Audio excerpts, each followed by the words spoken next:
everyone, I'm back. It's been about a week. Our beautiful bars are now nice and hard.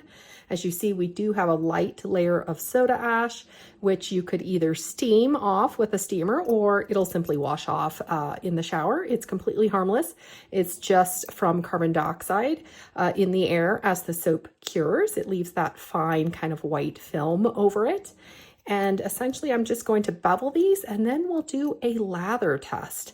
This is just a simple vegetable peeler, super easy to bevel them with one of these and cost effective as well. Aha, there you go. It is literally as easy as that. So that's essentially what a beveled bar would look like. Let's go ahead and do a lather test. We have our bar of soap. Let's go ahead and try a lather test. Get it nice and wet.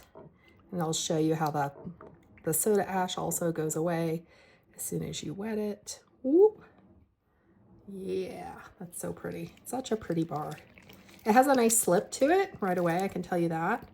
So I like that. Let's get some water going. Yeah, I would say this has good lather. So that is the good news. It's a very nice bar soap. Good lather, good slip.